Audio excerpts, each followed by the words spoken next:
Okay, I want to talk to you about something that has become surprisingly difficult for most people to discuss. Honestly, we're talking about pornography. I know what you're thinking. Again, Trish?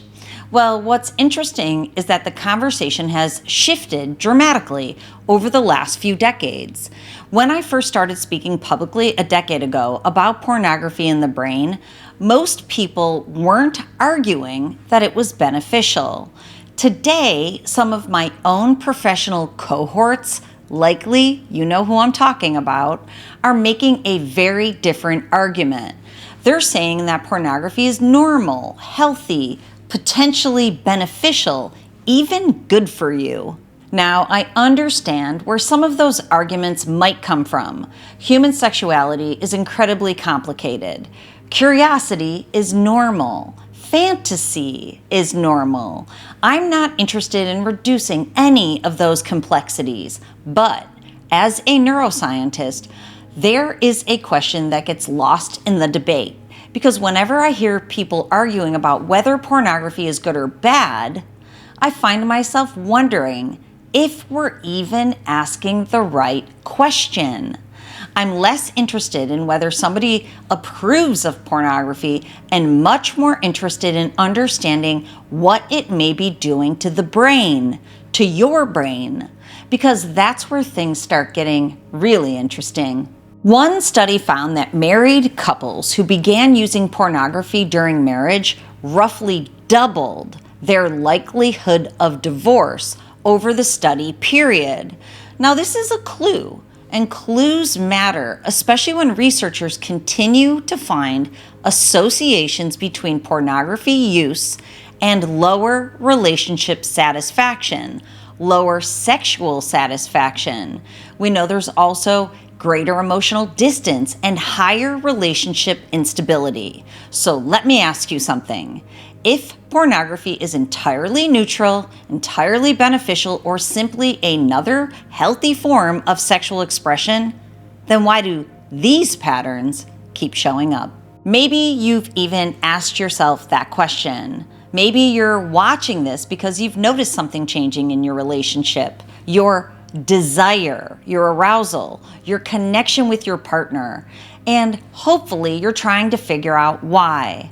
That's the question that I want to explore with you today, because I think people on both sides of the conversation may be missing this important fact.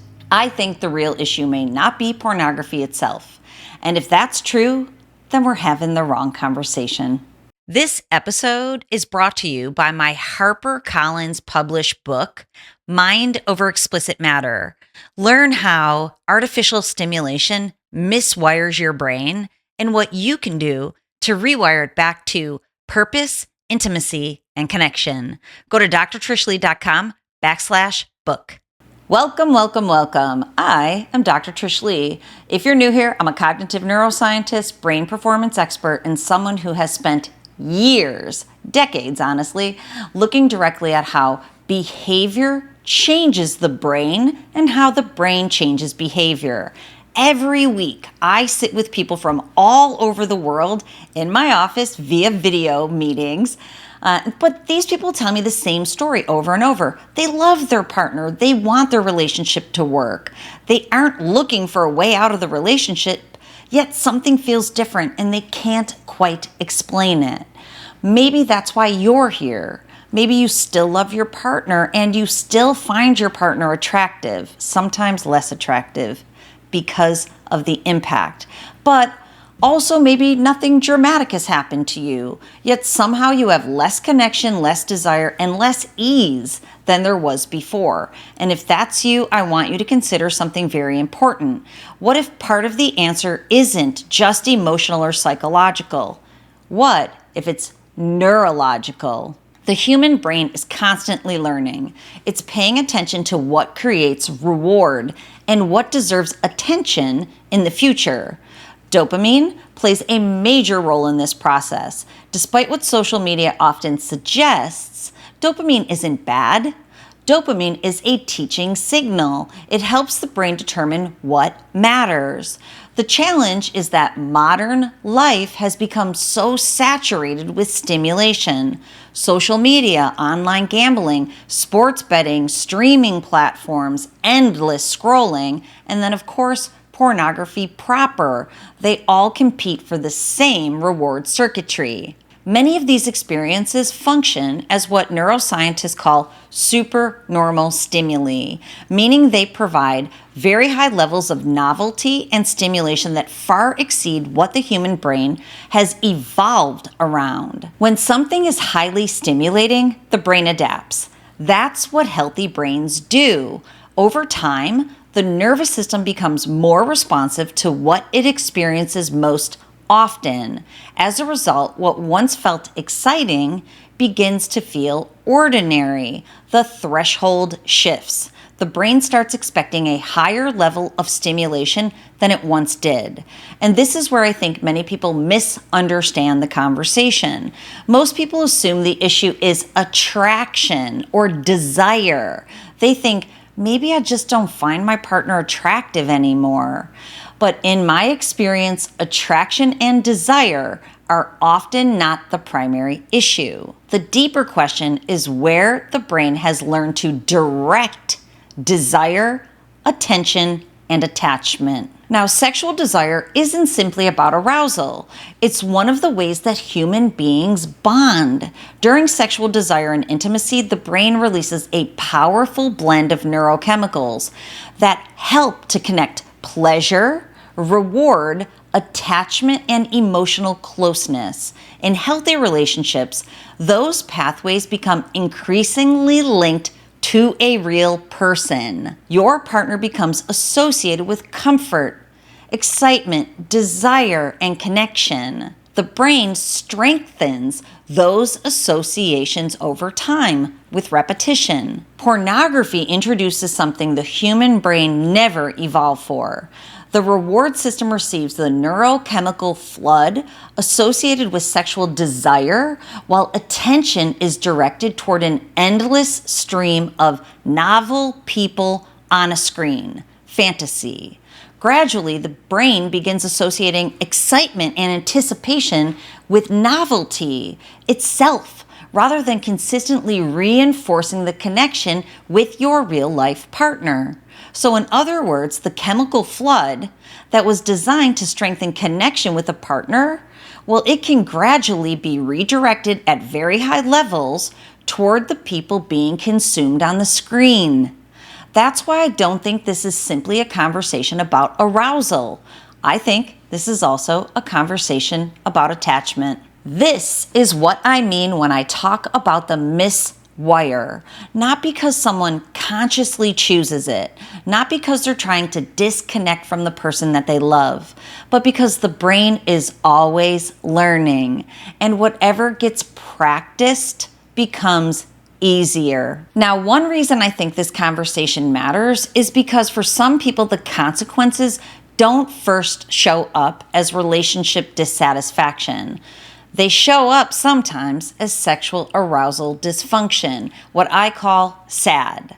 Over the years, I've worked with countless men who love their wives, love their girlfriends, wanted intimacy, and wanted their relationships to thrive, yet found themselves struggling with arousal, performance, or sexual engagement. And what made it so confusing was that attraction and desire really wasn't the problem. Love wasn't the problem. They still cared deeply about their partner and wanted the relationship to succeed. The issue was that their brains had become conditioned to a different source of stimulation. When the reward system spends years pairing sexual arousal with endless novelty, constant variety, and hyper-stimulating content, it can become desensitized to the levels of stimulation available in real life. Not because a partner becomes less attractive, and not because your relationship stopped mattering to you, but because your brain has adapted to that level of stimulation. That's what brains do. This is why I call it sexual arousal dysfunction rather than simply ED or erectile dysfunction. The issue often starts upstream in the reward system itself. The brain has learned one pattern of arousal and struggles when those conditions aren't present. And if that sounds familiar, I want you to hear something very important. Open your ears, okay? It doesn't mean you're broken. It means that your brain has learned something. And what your brain has learned, it can unlearn and it can relearn something new. That is the rewire. Now, I worked with a man who genuinely loved his wife. He was a good man, dedicated husband, deeply committed to his family. During one of our conversations, he said something that stayed with me. He looked at me and he said, "I thought I was just tired." That was how he explained what was happening. Work, stress, kids, responsibilities, life. Trust me, I know. But eventually his wife started asking questions. Why had he stopped initiating intimacy? Why did he seem so emotionally distant? Why did connection feel different, off? What fascinated me was that he genuinely didn't understand it himself. He loved her. He found her attractive. He really wanted his marriage more than anything. The problem wasn't that he stopped caring. His reward system had simply adapted to a different pattern. As we talked through some of his habits, it became really clear that novelty had gradually become more neurologically compelling than connection. He wasn't consciously rejecting his wife. His brain had become accustomed to a different source of stimulation. That distinction matters very much because many people don't lose desire or attraction. They lose sensitivity. So think of it like this. If you consume highly sweetened foods all day long, candy, right? Fruit doesn't taste as sweet anymore. The fruit doesn't change. It hasn't changed. Your experience of it has changed. I think relationships work in the same way many times, especially when desensitization is at play. The issue isn't always that something's valuable disappeared. Sometimes the issue is that the brain has become less responsive to the things that once felt meaningful. That connection is what changed. Now, this is where I found myself thinking about something completely different. Now, if you know what I'm going to say, this sounds like me, right? A couple of weeks ago, my family and I went to see the new Mandalorian movie. If you have seen on my Instagram, my son Seamus, who is in film studies, he basically makes it so that when we do family outings, they mostly include movies. So he loves movies. There was a big release, we go. So we all end up going to the new Mando movie together. And of course, while I'm watching the movie, I found myself thinking about why that character of Mando resonates with people so much. It certainly isn't because he's the loudest person in the room. I know this is why I love him. What makes Mando compelling is that he's guided by a code. He operates from integrity. He does what needs to be done even when nobody's watching. I love that. He isn't constantly chasing applause, attention, or validation. And honestly, I think that's one of the reasons people connect with him.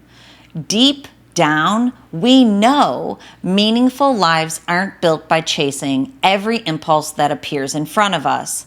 They are built through consistency, commitment, and alignment with our own values. I think that's where the conversation intersects with neuroscience.